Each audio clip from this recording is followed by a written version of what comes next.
तो आज हम डिस्कस करेंगे, देखिए बेसिकली स्ट्रक्चर के बारे में। बैंकिंग सिस्टम में कॉमर्शियल बैंक हो गए, कोऑपरेटिव बैंक हो गए, डेवलपमेंट बैंक्स जितने भी हो गए और डिफरेंशिएटेड बैंक्स जितने भी हो गए। तो बेसिकली यहाँ पर हम स्ट्रक्चर के बारे में देखेंगे। जो लेक्चर नंबर 10 होगा जिसमें हम बैंकिंग सिस्टम के सेकंड पार्ट को देखेंगे, उसमें हम जैसे एनबीएफसीज हो गई या फिर बैंकिंग से रिलेटेड अदर टर्म्स हो गई और एनपीए का जो इश्यू हो गया, तो ये सब हम उस लेक्चर नंबर 2 में देखेंगे। तो आज हम बेसिकली बैंकिंग सिस्टम से रिलेटेड जो इंपॉर्टेंट स्ट्रक्चर है उसे डिस्कस करेंगे। तो देखिए दिस इज द स्ट्रक्चर। आप देख सकते हो, reserve bank of India, it is at the top, it is the apex bank, it is the central bank of India. अब इसके अंडर आते हैं एक तो शेड्यूल्ड बैंक और दूसरे हैं नॉन शेड्यूल्ड बैंक जो आरबीआई के अंडर रजिस्टर्ड नहीं है।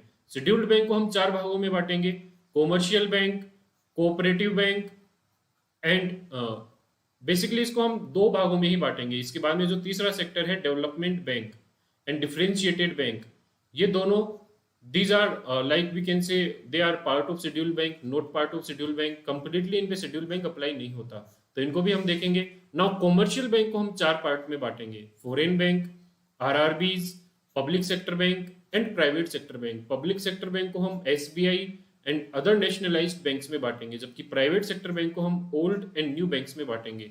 जहां पर बात आती है कोऑपरेटिव बैंक की, तो यहाँ पर अर्बन एंड स्टेट 2 तरह की कोऑपरेटिव सोसाइटीज हैं, ठीक है। अब यहाँ पे देखिए सबसे इंपॉर्टेंट डिफरेंस है कि कोऑपरेटिव बैंक और कॉमर्शियल बैंक में क्या डिफरेंस है, क्यों हमने इनको अलग अलग किया है। तो कॉमर्शियल बैंक वो होते हैं जो प्रॉफिट मोटिव के लिए ऑपरेट करते हैं, ठीक है। इसी तरह से कोऑपरेटिव बैंक्स वो होते हैं जो नॉन प्रॉफिट ऑब्जेक्टिव के लिए ऑपरेट करते हैं, जो भी मेंबर्स हैं उनको सहायता पहुंचाने के लिए ऑपरेट करते हैं।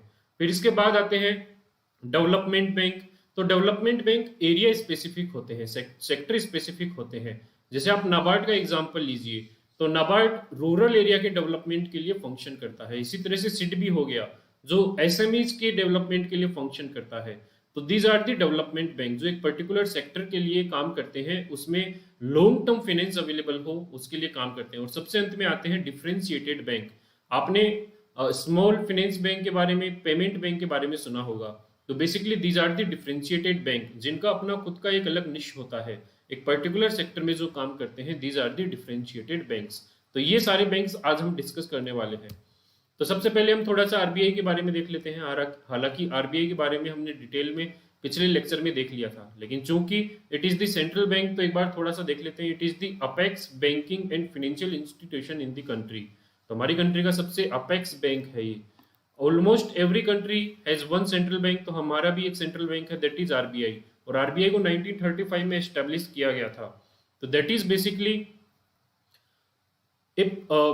Colonial time bank. तो अंग्रेजों के समय पर इसको एस्टेब्लिश किया गया था, लेकिन बाद में इसको 1949 में नेशनलाइज कर लिया गया और ये अब कंप्लीटली गवर्नमेंट ओन्ड बैंक है, ठीक है। इसका हेडक्वार्टर है बॉम्बे में। देखिए जितने भी इंपॉर्टेंट बैंक्स हैं आरबीआई से एसबीआई, इनके मोस्टली आपको हेडक्वार्टर बॉम्बे में ही मिलेंगे, because Bombay is over financial capital, ठीक है।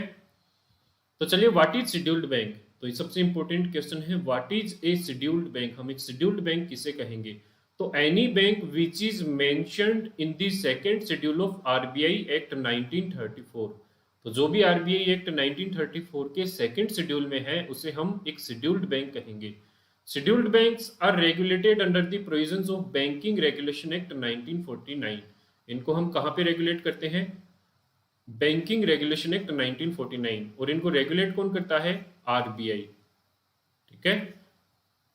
These banks have to meet certain minimum criterias. तो ये क्राइटेरियाज इनको फुलफिल करने जरूरी है, तभी उसे सेकंड शेड्यूल में डाला जाता है, तभी वो सेकंड शेड्यूल में डाला जाता है और शेड्यूल्ड बैंक बन जाता है। Minimum paid up capital and reserves not less than ₹5 lakh.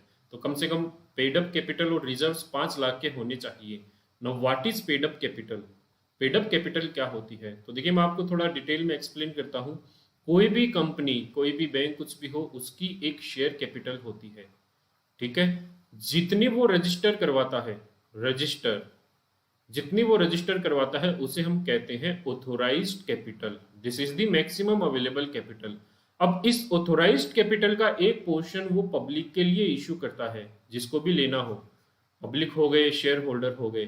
तो यहाँ पर पब्लिक और शेयर होल्डर ये जितनी शेयर कैपिटल लेते हैं that is paid up capital. ठीक है, लेट्स से एक बैंक है, कंपनी है, उसकी टोटल शेयर कैपिटल है 5000 करोड़। इसमें तो इसको हम ऑथोराइज्ड कैपिटल कहेंगे। लेकिन बैंक क्या करता है या कंपनी क्या करती है, इसमें से सिर्फ 2000 करोड़ ही एक बार इशू करती है। वो देखती है कि ये जो बाकी के 3000 करोड़ है ये हमारे फ्यूचर में काम आएंगे, तो ये सिर्फ 2000 करोड़ इशू करती है और इतनी ही कैपिटल पब्लिक इशू करवा लेती है, पब्लिक अलॉट करवा लेती है, तो that is the paid up capital.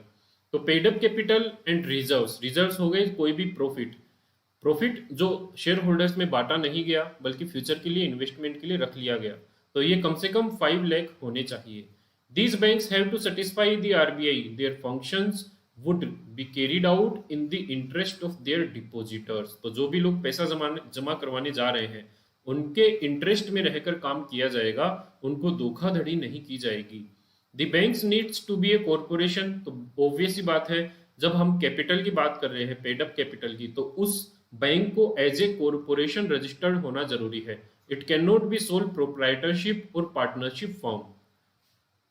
अब देखिए कोई भी अगर बैंक शेड्यूल्ड बैंक बनता है तो उसे क्या क्या फैसिलिटीज मिलेंगी, आरबीआई से उसे बैंक रेट, रेपो रेट, इन सब पे लोन अवेलेबल रहेगा। It will get automatic membership under the clearing house. Clearing house basically आपने जैसे चेक्स के बारे में सुना होगा, तो चेक्स को क्लियर करने के लिए भी वो उसके मेंबर बन जाएंगे। And finally rediscounting of first class exchange bills from the RBI. Rediscounting के बारे में मैंने पिछले लेक्चर में आपको बताया था जब मैंने आरबीआई के फंक्शंस को डिस्कस किए थे। तो ये जो चीजें हैं ये सिर्फ और सिर्फ एक शेड्यूल्ड बैंक को ही अवेलेबल होती है। Non scheduled bank, non-scheduled bank are not included in the second schedule of the RBI. They are not eligible for loan from the RBI except during emergency condition. तो देखिए कुछ emergency condition आ सकती हैं जिसमें RBI की इच्छा हुई तो वो नॉन शेड्यूल्ड बैंक को फाइनेंस प्रोवाइड करवा सकते हैं, लेकिन आरबीआई पे ऑब्लिगेशन नहीं है कि वो इनको लोन प्रोवाइड करवाए। इनफैक्ट इमरजेंसी कंडीशन में भी आरबीआई इनको डिनाई कर सकता है। और अगर कोई नॉन शेड्यूल्ड बैंक है उसके बावजूद भी उसको सीआरआर मेंटेन करना होगा। ठीक है, हालांकि ये सीआरआर वो खुद के साथ मेंटेन करेंगे ना कि आरबीआई के साथ। पिछले लेक्चर में हमने देखा था सीआरआर वो होता है जो एक बैंक आरबीआई के साथ रखता है, लेकिन नॉन शेड्यूल्ड बैंक के मामले में सीआरआर उनको रखना होगा और वो भी खुद के साथ, ना कि आरबीआई के साथ। So these are the major differences between scheduled and non scheduled bank. एक बार मैं रिपीट कर देता हूँ, आप रिवाइज कर देता हूँ। शेड्यूल्ड बैंक कौन से हो गए, जो सेकंड शेड्यूल में मेंशन्ड हो, और नॉन शेड्यूल्ड बैंक वो हो गए जो सेकंड शेड्यूल में मेंशन्ड नहीं हो। अब शेड्यूल्ड बैंक पे कुछ रेगुलेशंस अप्लाई होते हैं, कुछ क्राइटेरियाज इनके लिए अप्लीकेबल होते हैं, तो इनको कुछ बेनिफिट्स भी अवेलेबल हैं, कुछ फैसिलिटीज भी अवेलेबल हैं जो कि एक नॉन शेड्यूल्ड बैंक को अवेलेबल नहीं है। अब नॉन शेड्यूल्ड बैंक से रिलेटेड एक इंपॉर्टेंट प्रोविजन है कि इनको सीआरआर मेंटेन करना होगा, कैश रिजर्व रेशियो इनको मेंटेन करना होगा, हालांकि वो इसे खुद के साथ मेंटेन कर सकते हैं। तो चलिए अब हम कॉमर्शियल बैंक की तरफ मूव करते हैं। What is a commercial bank? A bank which is working for the profit. जो बैंक प्रॉफिट के लिए काम कर रहा है उसे हम एक कॉमर्शियल बैंक कहेंगे। ये शेड्यूल्ड और नॉन शेड्यूल्ड दोनों हो सकते हैं। ठीक है, शेड्यूल्ड बैंक जो आरबीआई के अंडर शेड्यूल्ड है और नॉन शेड्यूल्ड जो आरबीआई के सेकंड शेड्यूल में नहीं मेंशन्ड है। देखिए जो भी बैंक प्रॉफिट के लिए काम करेंगे उनको हम कॉमर्शियल बैंक कह सकते हैं। They accept deposits from the public and lend out part of this funds to those who wants to borrow. तो लेट्स सपोज आपने 1000 करोड़ की डिपॉजिट एक बैंक को मिली, तो बैंक इसमें से लोन दूसरे लोगों को प्रोवाइड करवा सकते हैं। तो यहाँ पर देखिए लोगों से बैंक, कॉमर्शियल बैंक डिपॉजिट लेते हैं और दूसरी फर्म को लोन के रूप में दे देते हैं। इनको बैंकिंग रेगुलेशन एक्ट के तहत रेगुलेट किया जाता है। अब आप सोचेंगे हाउ प्रॉफिट, प्रॉफिट इनका कैसे होता है? तो देखिए डिपॉजिट मनी इस पे सेविंग्स अकाउंट में अराउंड 3-4%, एफडी पे अराउंड 7-8%, इतना इनको लोन पे इंटरेस्ट देना रहता है, डिपॉजिट पे इंटरेस्ट देना रहता है। लेकिन जब लोन देने की बात आती है तो लोन की रेट 15%, 18% तक होती है। तो ये जो बीच का मार्जिन है that is basically main profit for this bank. इसके अलावा और भी काफी सर्विसेज बैंक प्रोवाइड करवाते हैं जिसके लिए वो चार्ज लेते हैं। So these are the major profit areas of banks. Commercial